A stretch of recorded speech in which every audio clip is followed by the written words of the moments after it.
Yesterday, I held in my hands the most sensational plant in Britain.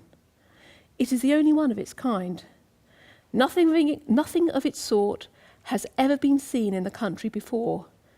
To me, it has all the romance of something from outer space. It is the first atomic peanut. Now, those words were spoken by Sunday Dispatch reporter, that they were written actually, by Sunday Dispatch reporter Beverly Nichols in 1959, the day after he'd met Muriel Howorth. Here's Muriel, 10 years earlier, presenting a model of a lithium atom to a thrilled mayor of Eastbourne in her hometown. And Muriel was fond of curiosities and surprises. One thing she loved to do was get a baked potato out of her handbag or her pocket and startle people by eating it, even though it was 3 years old. The potato had been irradiated, blasted with gamma rays to sterilise it. And she had another trick up her sleeve, and that takes us to a very small village just outside Eastbourne. This place, Fred Slaymaker's Wonder Garden in Wannock. Now, Wannock was a beautiful tea gardens in Polegate, in East Sussex, and it was a place where you could have strawberries and wander the grounds, and there were all sorts of curiosities that you could see to make it a really special afternoon. And the curiosities were put there by the horticulturalist who owned the place, Harold Wootton. And Fred wasn't the only person to be experimenting with scale in the garden, because Harold had given the old rabbit warren to Muriel, so she could cultivate the world's first public atomic garden. So here are the seeds that she used to grow the plants in the garden. And as you can see, they're atom blasted. They'd come all the way from Oak Ridge, Tennessee, which was formerly one of the homes of the Manhattan Project. And if you can imagine, these seeds in the lab would have been put near a highly radioactive material, I don't know, something like cobalt-60, which would have blasted them with gamma rays. And so they would have taken quite a battering, and this would have altered the DNA of some of the seeds. Now, as Paige Johnson said, if you imagine today's genetic modification as like snipping at the genome with a pair of scissors, this was more like thwacking it with a hammer, as in you didn't know what you were going to get, what was going to happen. And therein lay the excitement for women and men, people like Muriel.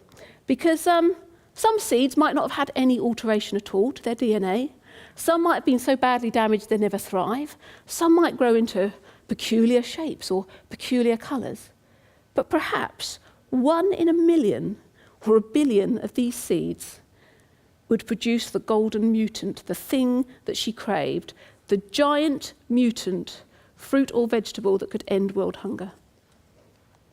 And there's my photograph of one of her beds, tomatoes, dwarf tomatoes, which note early fruit and sturdy plant needs no support. So she liked to sort of say what was going on in there. Now, there was already some tentative evidence that there might be some mileage in this giant mutant idea. Here is, very tentative, I should say. Here is Muriel with a crop of NC4X. NC4X had been atom blasted at Oak Ridge and had already been identified as a seed that could grow what you can see here, giant mutant peanuts. So, you know, she knew she was onto something promising. But she was a very smart woman, Muriel. She wasn't formally trained in genetics, horticulture, or atomic physics, but she really genned up on it.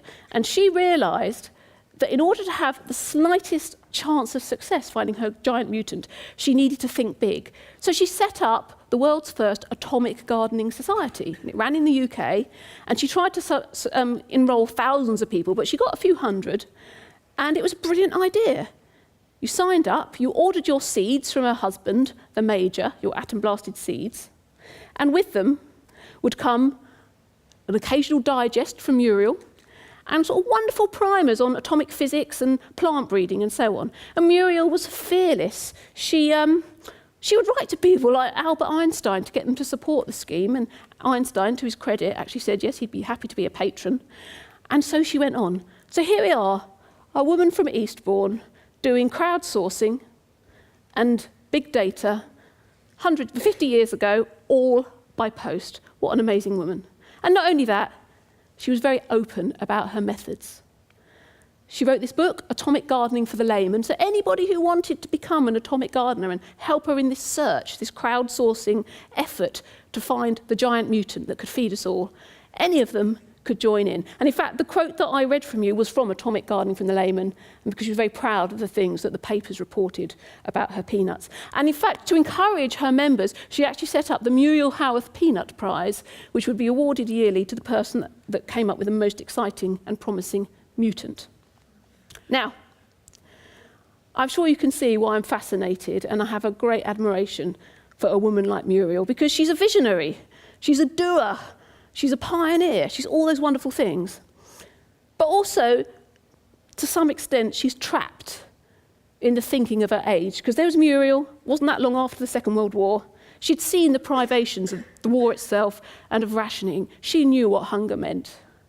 And she'd also seen the rise of atomic science, and in fact had been encouraged by Farnborough, who obviously realised that this was a woman with a really good head on her, that she should possibly look into atomic physics herself, in peacetime.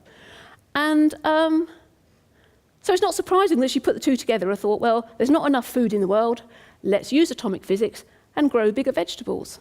Kind of makes sense, doesn't it? The perfect techno-utopian trick. But of course the world's more complicated than that. And the most intractable social problems can rarely be fixed by parachuting in a fancy new piece of technology. Techno-fixes, on the whole, never completely work. Here's a techno-fix that's very close to my own heart, water fluoridation, because I'm in my 40s. I was born in Watford, and in the 60s, when I was a baby, Watford was one of the test towns for fluoride. So our teeth were very, very closely monitored all the time to see how they were getting on when we were kids. What a strange thing that is, putting a known toxin into the water supply to strengthen people's tooth enamel. And you really hope that the Ministry of Health thought about that particular techno-fix really hard before they did it. And as somebody who drank that stuff for the first 15 years of my life, I really hope that they made the right decision. But see, I've been digging around the National Archive about this story because it's always left me very curious about what happened in Watford. And again, you discover that it's a murkier story than you might think, because around 1960, it might have been a bit earlier, the Ministry of Health were very clear that there was a crisis in health in young children in the UK. The average 5-year-old at the time had 5 rotten teeth. And the reason was obvious, they were eating junk. How do you fix that? Well, you sort out poverty. You sort out food poverty, time poverty, you redistribute the wealth of the country, you take on big business, don't you, that are increasingly starting to peddle the children junk. You do all those difficult things. Or you forget about that and you just shore up their teeth.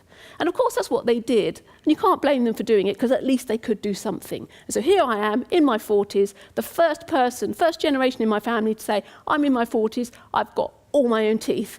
But what am I doing? I'm living through the country's obesity epidemic that we still don't know how to face. So there you go, techno-fixes are wonderful things on paper, but actually sometimes we need a more sort of systematic approach to the problems of our times. And for me, I'm always going to feel slightly uneasy about Muriel pinning all her hopes on the atomic movement, even if she was into what you might call atoms for peace. Again, it's a personal thing. I'm a kid who was a teenager in the 80s. We lived through mutually assured destruction.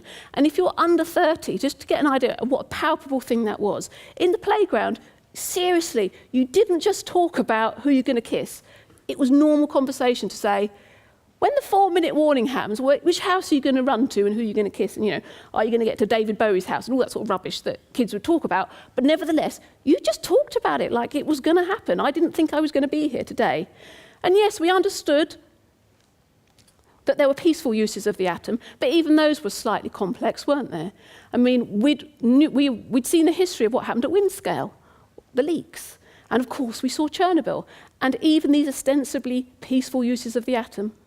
were themselves tightly bound up with the production of fissile materials for that bomb that hung over us all the way through our childhood.